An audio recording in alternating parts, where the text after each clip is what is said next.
Hola, ¿qué tal? ¿Cómo están?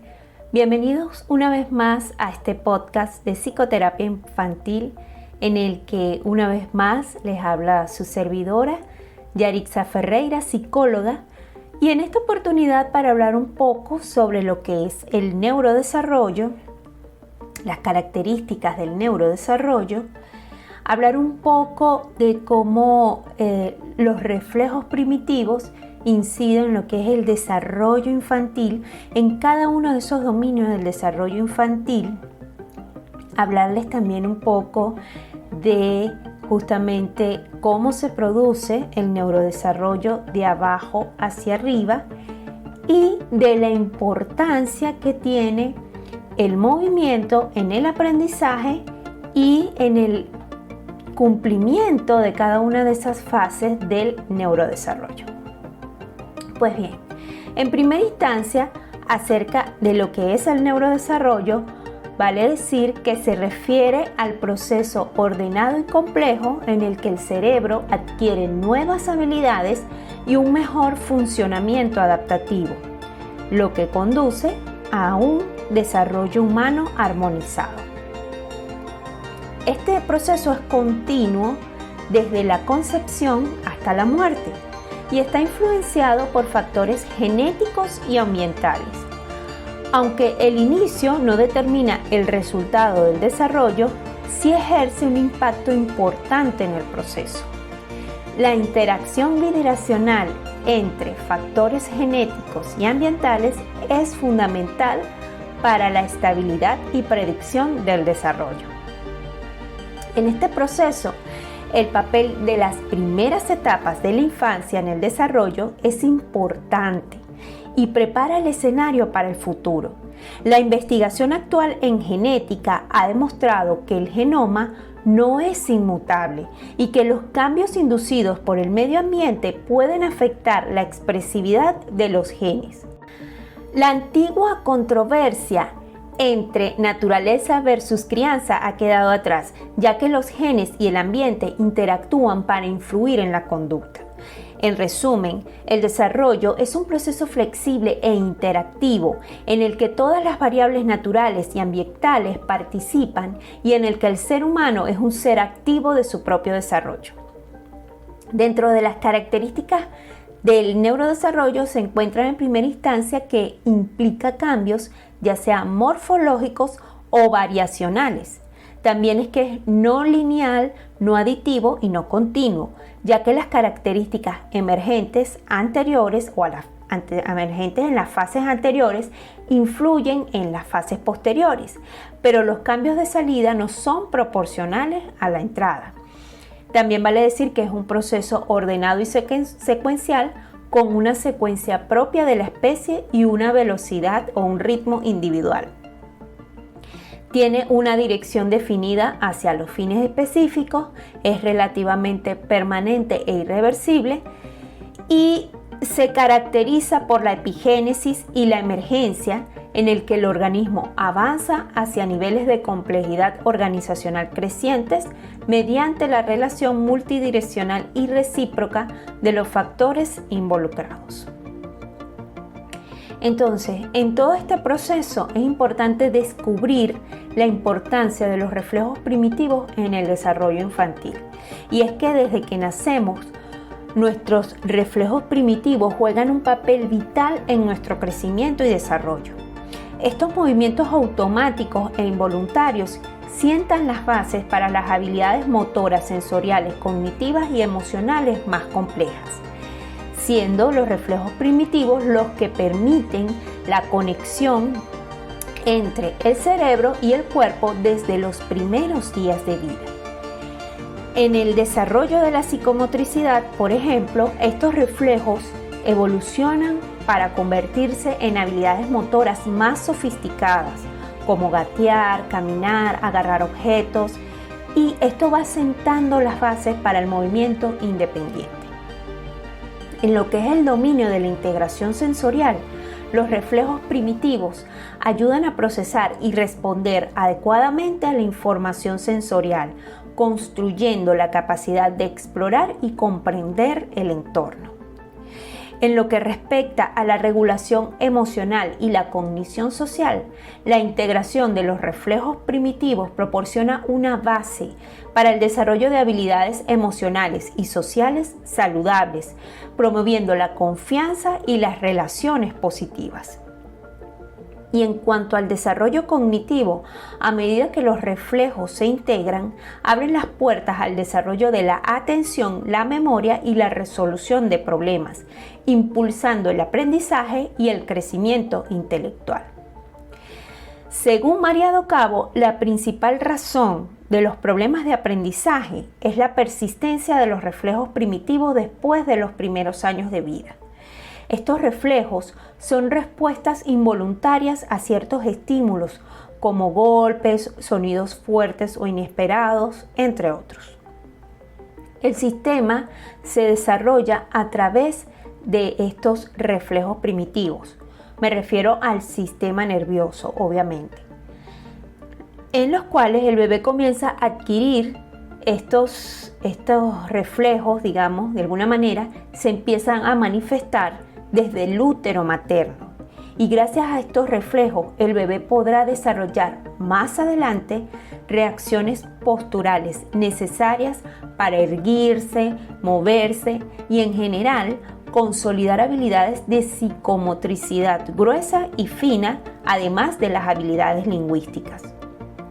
Estos reflejos son fundamentales para la supervivencia y el aprendizaje posterior del bebé. Sin embargo, una vez que cumplen su función, deberían ser inhibidos o suprimidos mediante el desarrollo de otros reflejos y reacciones posturales. Los reflejos primitivos no deberían tener una vida indefinida y después de haber ayudado al niño a sobrevivir, ¿verdad?, deben ser controlados por el cerebro superior. Es decir, toda vez que estos reflejos cumplen su función dentro de lo que es el proceso de neurodesarrollo, que digamos es el primer pasito dentro de ese proceso, una vez que cumple su función ya no deberían estar activos, ¿ok? Porque deberían ser controlados, esos movimientos involuntarios deberían ser controlados por la evolución de esa corteza neocortex o corteza prefrontal, que es ese cerebro superior. Si estos reflejos continúan activos o no se han inhibido adecuadamente, puede ser debido a complicaciones durante el embarazo, el parto, los primeros meses de vida o porque el niño no ha seguido un proceso natural de desarrollo debido a anomalías en el desarrollo o a condiciones desfavorables de su entorno. Los reflejos primitivos que comúnmente pueden presentar anomalías en su integración son el reflejo moro, el reflejo tónico laberíntico del cuello, el reflejo espinal galán, el reflejo tónico asimétrico del cuello, el reflejo tónico asimétrico, el reflejo tónico simétrico del cuello y el asimétrico del cuello, ¿ok? Reflejo de agarre o palmar, el reflejo Batkin, el reflejo de búsqueda y succión y el reflejo Babinski. Afortunadamente, existen programas terapéuticos como el programa de Brain Balance del Dr. Robert Melillo y la terapia de los movimientos rítmicos de Harald Blomberg, que son metodologías terapéuticas que favorecen la integración de estos reflejos primitivos y que podemos trabajar a través de diversos ejercicios. Estos métodos de intervención terapéutica se enfocan en las teorías del neurodesarrollo que parten de la consolidación de habilidades y ajustes de anomalías, basándose en lo que es la base de la pirámide del neurodesarrollo, de manera que el niño pueda alcanzar la cúspide de esa pirámide. Al igual que también ocurre con otros métodos de intervención terapéutica en neurodesarrollo que también se basan en el movimiento, como son el método Doman y el método Padawan.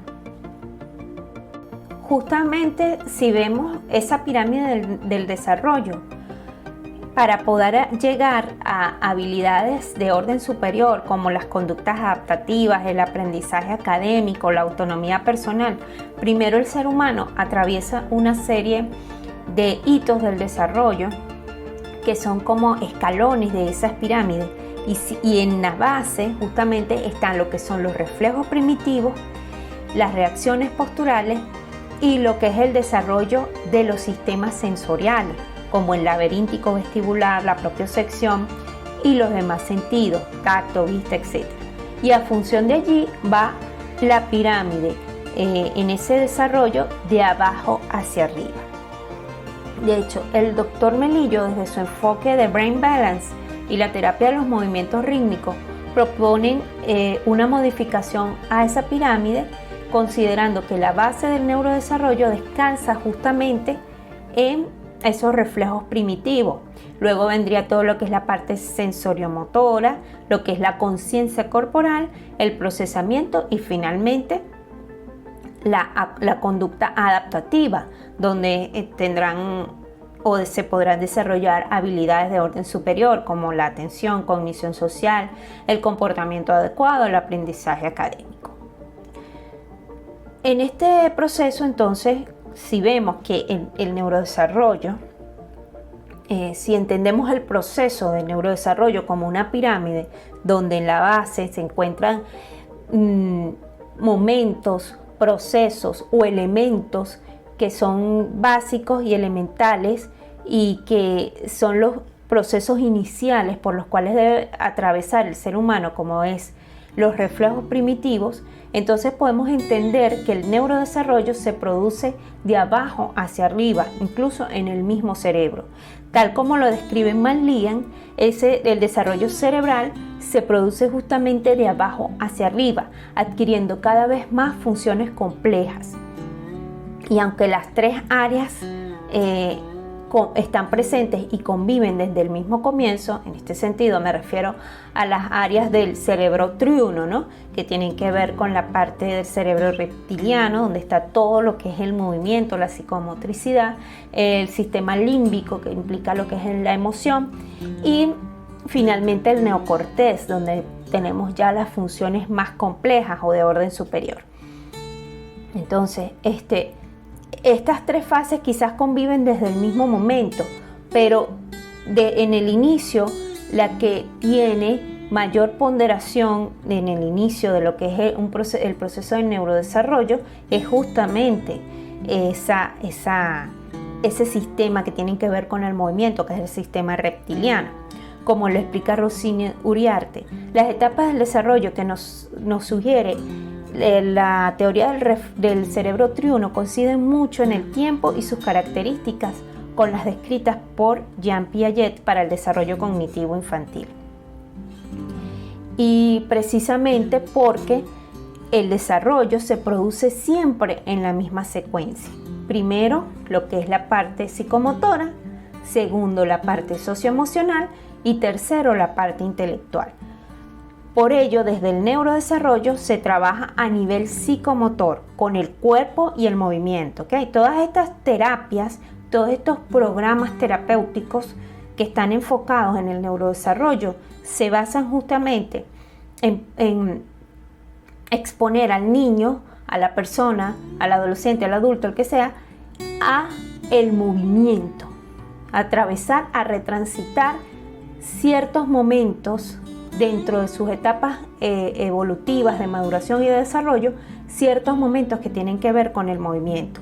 Y en tal sentido, la doctora Melody de Jager representa las tres partes del cerebro junto con el desarrollo de los sentidos y de los músculos, como si se tratara de la construcción de una casa, siendo justamente la base de la construcción de esa casa esos movimientos y lo que implica el desarrollo incluso sensorial, para luego tener que enfocarse en lo que es el desarrollo socioemocional y finalmente el desarrollo cognitivo. La función principal de los reflejos primitivos es permitir que el bebé se mueva y reaccione a su entorno, lo que conduce a la maduración del sistema psicomotor. Los niños necesitan moverse, alimentarse, protegerse y orientarse para involucrar sus sentidos y músculos y crear una retroalimentación sensorial y motora que activará genes que permitirán que el cerebro se construya de abajo hacia arriba. Sin embargo, Si hay un retraso o una interrupción en esta proyección de abajo hacia arriba, que también se conoce con el nombre de interferencia ascendente, entonces las áreas del cerebro posteriores, es decir, las más avanzadas, pueden retrasarse en el desarrollo. La importancia de los reflejos primitivos radica en que luego, cuando un reflejo se integra, se produce o se desarrolla una reacción postural que posteriormente será la base para un hito del desarrollo motor que fundamentará funciones de procesamiento sensorial, emocional y cognitivo más complejas, como por ejemplo el gateo, que es la base del desarrollo del lenguaje y las habilidades de lectura y escritura. El movimiento existe desde el principio de la vida. Apenas unos días después de la concepción, dentro de un pequeño océano, un ser humano empieza a actuar como un acróbata, comenzando con suaves movimientos del vaivén en respuesta a las mareas del océano interior de ese útero o matriz, con pequeños movimientos primitivos que van ganando fuerza hasta convertirse gradualmente en movimientos espontáneos y respuestas reflejas. Estos movimientos tempranos ya forman parte de una danza del desarrollo y constituyen la primera expresión externa de su experiencia del mundo y del primer lenguaje. Estos movimientos también contribuirán a moldear el cerebro y representan el medio para establecer millones de conexiones en el sistema nervioso en desarrollo del embrión, del feto, del bebé y del niño en crecimiento. Los movimientos repetidos ayudan a fortalecer las conexiones neuronales que se establecen en el cerebro y el cuerpo. Esta red de conexiones formará el principal sistema de comunicación entre el individuo y el mundo exterior. Todos los seres vivos comparten la experiencia del movimiento desde la rotación de la Tierra sobre su eje hasta el oír del canto de los pájaros. El movimiento está presente en la creación de la vida humana cuando el óvulo y el espermatozoide se unen como resultado de los movimientos celulares. El proceso posterior de la división celular en estructura proteica y el desarrollo pueden entenderse como motilidad biológica. El movimiento también está involucrado en una muestra de percepciones sensoriales. Nuestra experiencia del balanceo, por ejemplo, es en realidad una respuesta al movimiento lento cuando los receptores especiales del oído interno reciben ondas de vibración de sonido viajando a una velocidad. Igualmente ocurre con los fotones de la luz viajando a una velocidad todavía mayor que entran en contacto con la retina de los ojos, desde donde envían impulsos eléctricos al cerebro que convierten las señales en imágenes visuales. Nuestro lenguaje revela que la vida y la experiencia del movimiento son inseparables. Se utiliza para decir que el bebé da pataditas cuando la madre embarazada siente por primera vez que su bebé está en movimiento. Cuando se estimulan enérgicamente nuestras emociones, las sentimos como si fuera un movimiento por nuestro cuerpo. De hecho, el término actual de emoción, que tiene su origen en la palabra emovere, significa moverse.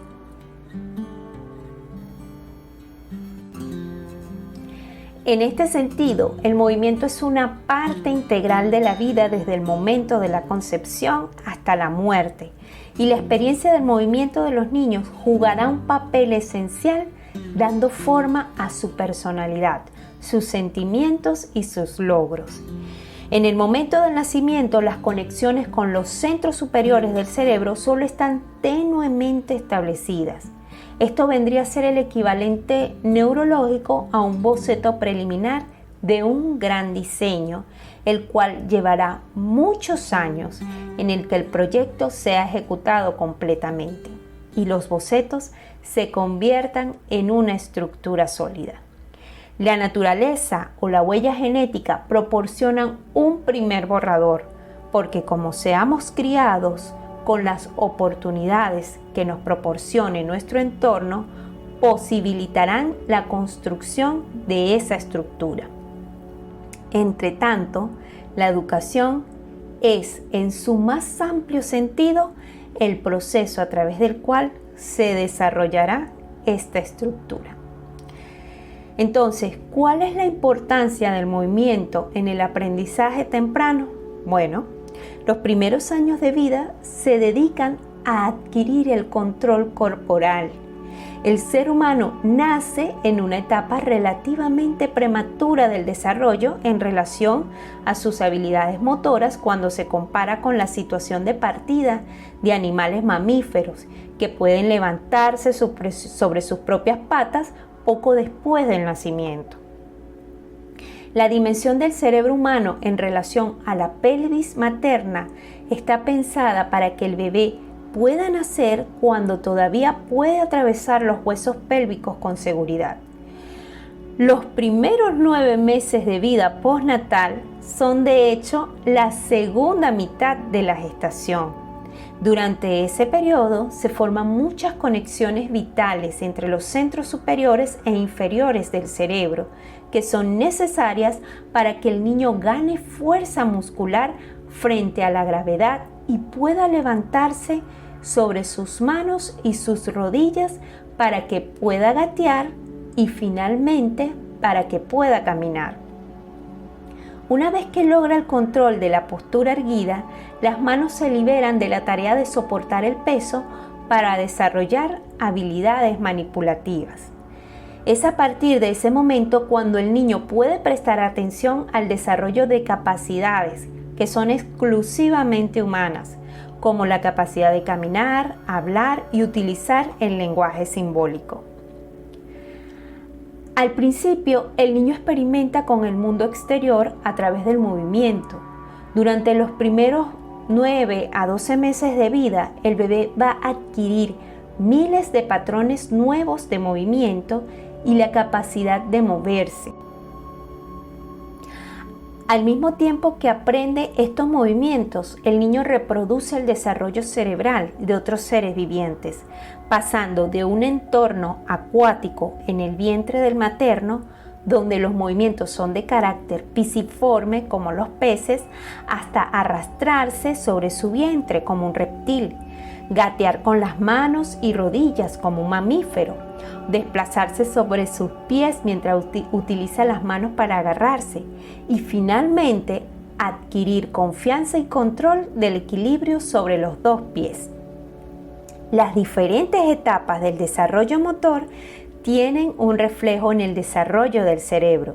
Durante el primer año de vida, el niño realiza un viaje relámpago por la demostración de habilidades psicomotoras del resto de los seres vivos a través de las fases del desarrollo motor por las que pasa, estableciendo las conexiones cerebrales de estos movimientos. Este recorrido, por lo que es la importancia de los reflejos primitivos y el movimiento corporal en el neurodesarrollo, nos permite comprender cómo cada una de esas fases por la que atraviesa el ser humano está involucrada con algún movimiento y cómo algunas alteraciones que pueden producirse, bien sea por anomalías en lo que es como trastornos del neurodesarrollo o por afectaciones en un entorno de crianza inadecuado, pueden afectar estos movimientos o pueden impedir que estos movimientos se produzcan